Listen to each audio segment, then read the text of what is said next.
We cannot allow the memory of that tragic day. The hearings are a Republican-led effort to examine what has radicalized certain American Muslims. One case cited in the first hearing in March was Major Nidal Hassan. The U.S. Army psychiatrist is accused of shooting and killing 13 people at a base in Texas in November 2009.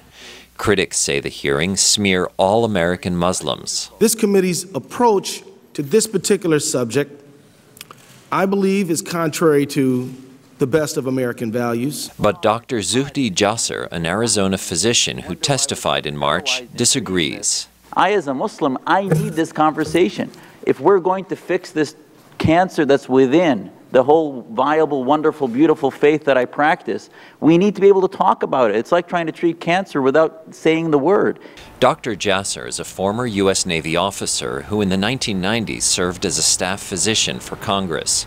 He now heads the American Islamic Forum for Democracy and says young Muslims are being told by community leaders that America should adapt to Islam rather than vice versa. I think you're creating a concept within our Muslim youth that we're visitors here and that this country doesn't belong to us. Dr. Jasser's appearance at the first hearing won praise from Republicans. As his organization's website shows, he's a frequent guest on conservative talk shows. He met recently with one of the most conservative members of Congress, Representative Trent Franks of Arizona. Thank you. Nice to see you. Good to see you, brother. Dr. Jasser criticizes groups in Washington that lobby on behalf of American Muslims. They're in denial.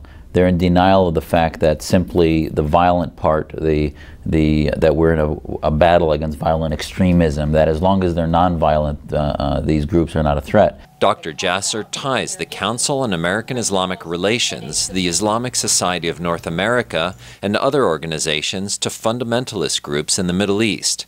He says they share a common goal of wanting to make Islamic law dominant. Mohammed El-Sanusi of the Islamic Society of North America says that's not true. We issued statements after statements. You can go to our website and look into that, condemning, Hamas and Hezbollah and Muslim Brotherhoods. This organization has nothing to do with Muslim Brotherhood. Here in the Capitol building, there's a place that Muslims have been coming to pray for the past 14 years, and it's here in this room. El-Sanusi prays here every Friday alongside congressional interns and staffers and representatives of other Muslim organizations. He says the chairman of the hearings, Representative Peter King of New York, should have allowed his and other more established organizations to testify at the hearings. The people that he brought to testify, I don't think they are experts in national security, and I don't think they are actual experts in the American Muslim community. Yet Representative King says his hearings are not aimed at demonizing all Muslims and are necessary for national security. Jerome Sokolovsky, VOA News, Washington.